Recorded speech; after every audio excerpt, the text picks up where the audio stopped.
ഈ സർക്കാരിന്റെ ഭരണം കൊണ്ട് ദരിദ്രർ കൂടിയിട്ടുണ്ടോ കുറഞ്ഞിട്ടുണ്ടോ? അടിസ്ഥാനമായിട്ടുള്ളൊരു ചോദ്യം അതാണല്ലോ. ഞാൻ ഈ സർക്കാരിനെ വിലയിരുത്തുന്നത് പ്രധാനമായും 4 മാനദണ്ഡങ്ങളുടെ അടിസ്ഥാനത്തിലാണ്. ഒന്ന്, ഈ സംസ്ഥാനം ജനങ്ങൾക്ക് ജീവിക്കാൻ പറ്റുന്ന ഒരു നാടായി മാറിയിട്ടുണ്ടോ എന്നുള്ളതാണ്. മറ്റു സംസ്ഥാനങ്ങളിലുള്ളതുപോലെ അല്ലെങ്കിൽ ഉത്തരേന്ത്യയിൽ സംഭവിക്കുന്നത് പോലെ ഏതെങ്കിലും തരത്തിലുള്ള ഒരു ബുൾഡോസർ രാജ് നമ്മുടെ സംസ്ഥാനത്തുണ്ടോ? ഇല്ല.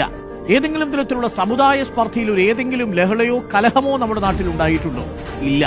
അങ്ങനെ ഏതെങ്കിലും തരത്തിൽ വർഗീയമായി വേർതിരിഞ്ഞ് ആളുകൾക്ക് പോരാടാനുള്ള അവസരങ്ങൾ ഉണ്ടായിട്ടും, മുനമ്പം പോലൊരു വിഷയം വന്നിട്ടും വഖഫ് പോലൊരു വിഷയം വന്നിട്ടും ഇവിടെ പലതരത്തിലുള്ള പ്രവർത്തനങ്ങൾ സംഘപരിവാറിന്റെ ഭാഗത്തുനിന്നുണ്ടായിട്ടും സോഷ്യൽ എഞ്ചിനീയറിംഗുകൾ ഉണ്ടായിട്ടും സമുദായങ്ങൾ പരസ്പരം നേർക്കുനേർ തെരുവിലിറങ്ങി പോരാടുന്ന ഒരു സാഹചര്യം ഉണ്ടായിട്ടില്ല. മണിപ്പൂർ നമ്മുടെ മുന്നിൽ കിടക്കുകയല്ലേ.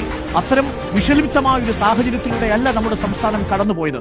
ഇന്നും നമ്മൾ ഒറ്റക്കെട്ടായി നിന്ന മതനിരപേക്ഷമായിട്ടുള്ള സമുദായ സൗഹാർദ്ദം നമ്മൾ പാലിക്കുന്നുണ്ടെങ്കിൽ തീർച്ചയായും രാഷ്ട്രീയ കക്ഷികൾ ഇത് വ്യത്യസ്ത തരത്തിൽ ഉപയോഗിക്കുന്നുണ്ടാവാം. പക്ഷേ ഇപ്പോഴും ഇന്ത്യയിൽ സമുദായ കലാപങ്ങളോ സ്പർദ്ധയോ ഇല്ലാത്ത സമാധാനത്തോടുകൂടി ജീവിക്കാൻ കഴിയുന്ന നാടാണിത് എന്നുള്ളത് നമ്മൾ തെളിയിച്ചു കഴിഞ്ഞതാണ്. അതുകൊണ്ട് തന്നെയാണ് 4 വർഷം പൂർത്തിയാകുമ്പോഴും ഒരു സമുദായ സംഘർഷമില്ലാതെ കാര്യങ്ങൾ മുന്നോട്ട് കൊണ്ടുപോകാൻ സാധിച്ചു.